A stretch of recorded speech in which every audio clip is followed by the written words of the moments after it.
Shalom.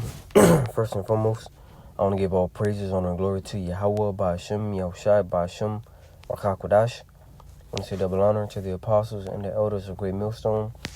I want to say shalom to the old folk in this word and truth and in sincerity. All right. So, this lesson, I just want to do, called One Way or the Other. And the topic really much is going to go into how, for the nation of Israel, it's really one path to the kingdom. All right, but as the movie play out, Yahweh Ba'ashem Yahushai got it to where there's an elect, all right, and then you have a 2/3, and the way that the elect is going to make it into the kingdom is ultimately through salvation. 2/3, they will be destroyed here in America, and then they'll come back through the elect. But the point being is that they're not going to make it, to the kingdom on the first go around. All right, so they'll still be in the kingdom, all right, but they're going to have that everlasting shame and contempt. They're not going to make it on the first go around, which is being taken up into the chariot. But this is Matthew 7:13, and it says, "Enter ye in at the straight gate, for wide is the gate, and broad is the way that leadeth to destruction, and many there be which go in thereat." You see, in the straight gate is pretty much that position of difficulty. The word straight, S-T-R-A-I-T, means position of difficulty, man. All right. And as we can see, a lot of our people, they're not going through the straight gate. They're not going through, because the kingdom, to get into the kingdom, it's not going to be an easy walk. It's not going to be an easy process. All right. You're going to have to suffer and I'm going to get that in the book of 2nd Esdras, Lord willing. But you're going to have to suffer in order to make it to the kingdom. Like Yahushua said, when the woman had asked, can her son, I forget the name of the woman, Shalakia, but when she had asked, can her sons, sit at Yahushua's table? Matter of fact, I might as well get it. And I'm going to quote what Yahushua say, "Drink of this cup."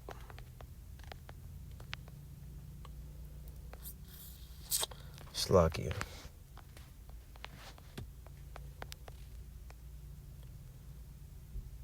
God, Matthew 20 and verse, let me see.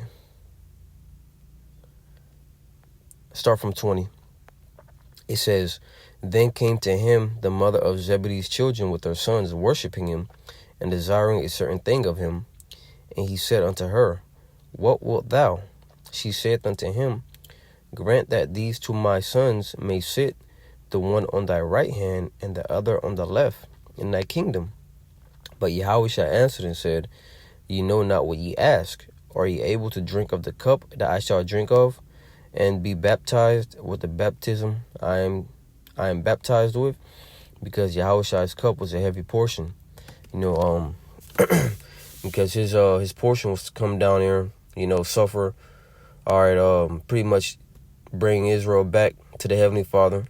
All right, he suffered a lot in the process. His own people came against him. And of course, he suffered bodily ailments. And then after all that, he had to be the sacrifice for the nation of Israel. So he was like, "Are they able to drink the cup that I'm drinking of? The baptism that I'm going through, or which was the affliction." It says, "They said unto him, We are able." Which we understand that none of us could walk in Yahushua's shoes. John the Baptist even acknowledged the fact that, he was unworthy to loose the Lord's shoes, man. All right, because how great Yahushua was, is, Shalakia, how great Yahushua is. It says, verse 23, "And he saith unto them, Ye shall drink indeed of my cup, and be baptized with the baptism that I am baptized with. But to sit on my right hand and on my left is not mine to give, but it shall be given to them for whom it is prepared of my Father." And that's the elect, all right, because the elect were ultimately ordained, all right, to sit with Yahushua at his table, all right, the 144,000 men. Of course, you have the innumerable multitude, which will be in the kingdom when the Lord come back and deliver his people. But once again, you got 2/3, who will not see the kingdom on the first go around. They're going to have to come back as babes, man.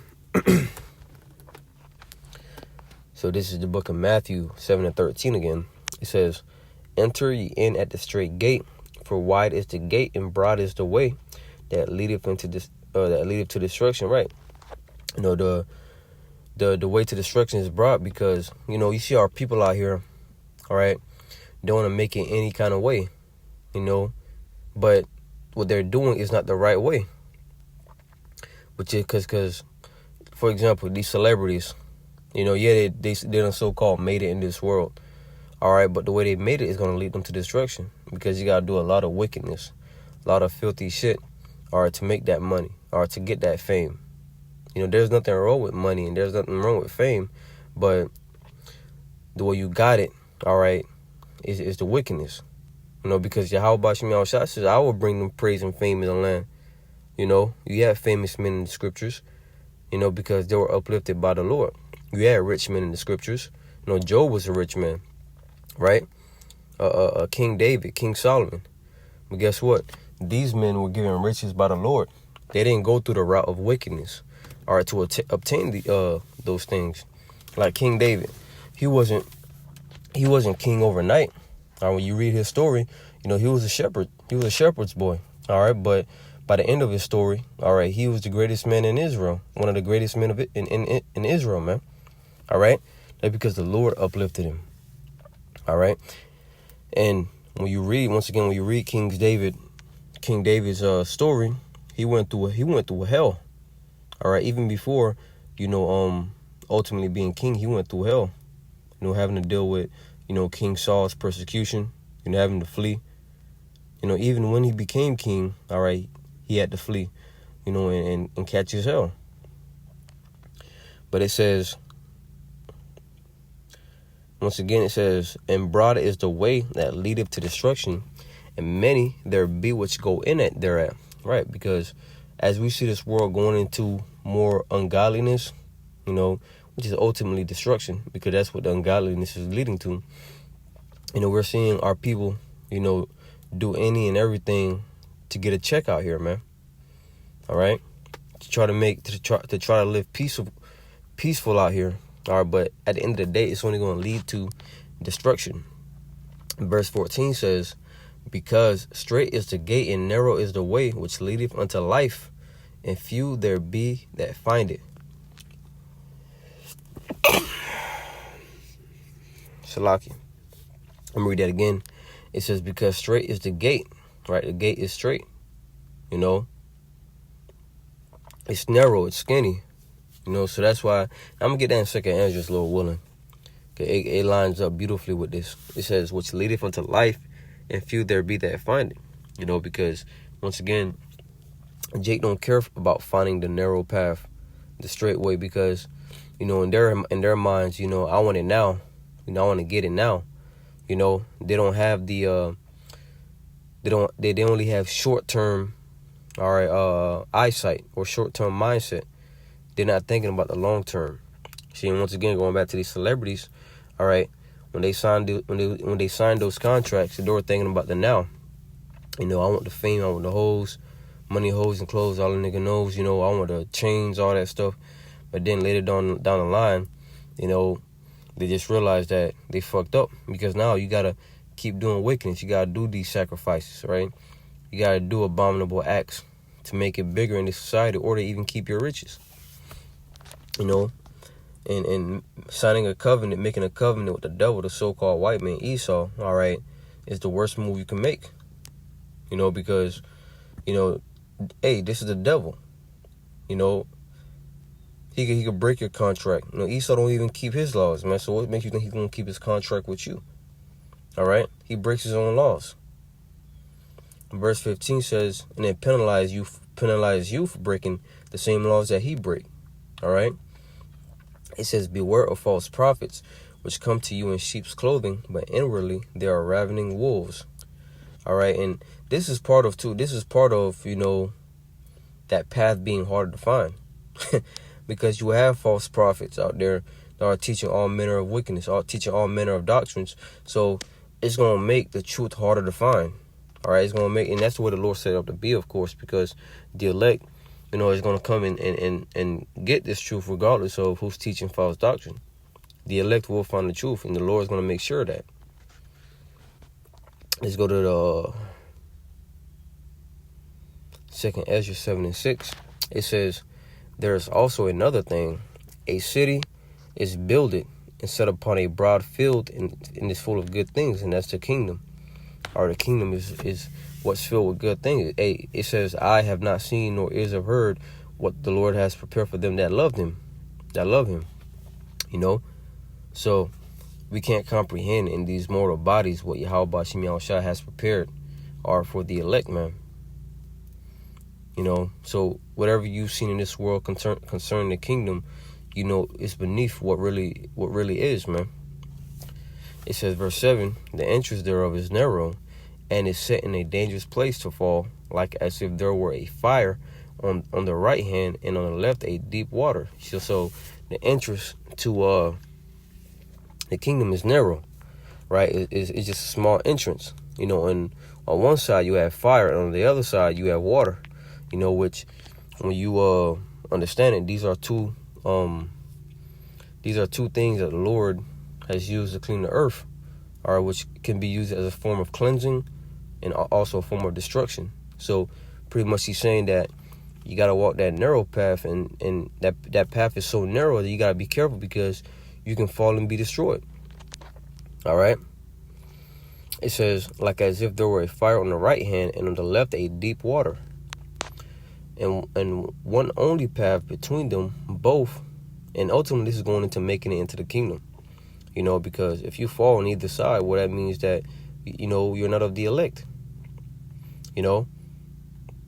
So 2/3, they're gonna fall either in the fire. Well, like this represents destruction. Fire in the water represents destruction. But in our time now, 2/3 really are going to feel that fire, therefore not seeing the kingdom. It says, and one only path between them both, even between the fire and water, so small that there could but one man go there at once. You see?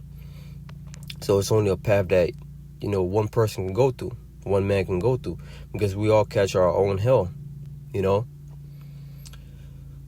says, that's what Yahushua said, to take up your cross and follow him, because each and every man's hell is going to be different, like the brothers usually say.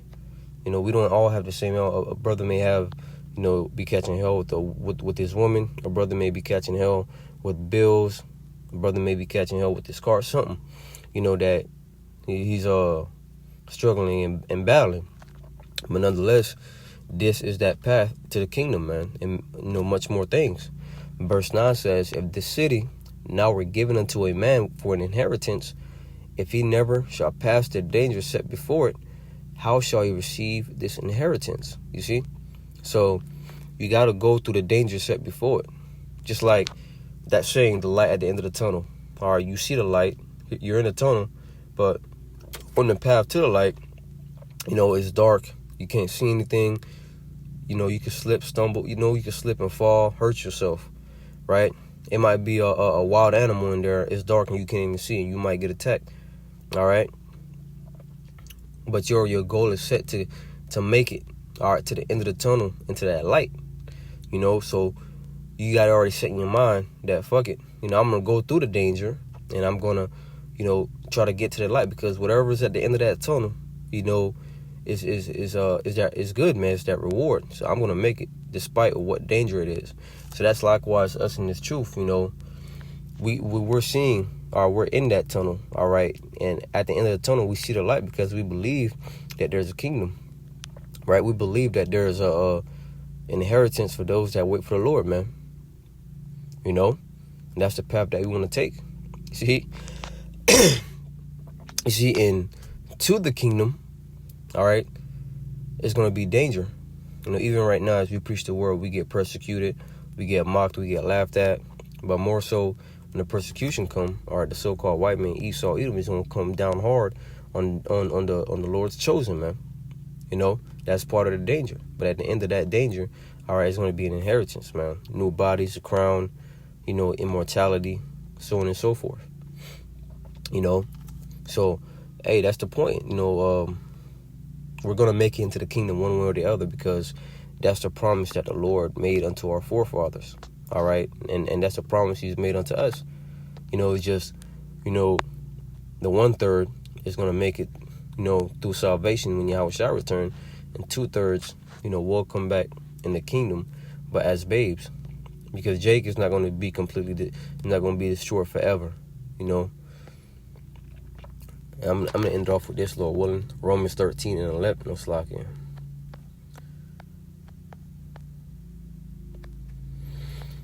11:26. It says, and so all Israel shall be saved. See, all Israel is going to be saved, not just the elect. Once again, 2/3 are all going to die here in America, and of course you got Israelites around the world that will be destroyed. You know, but they will be back in the kingdom. Scripture said what they say: all Israel shall be saved. As it is written, there shall come out of Zion the deliverer, and shall turn away ungodliness from Jacob. You see, the whole nation of Israel is gonna be cleansed.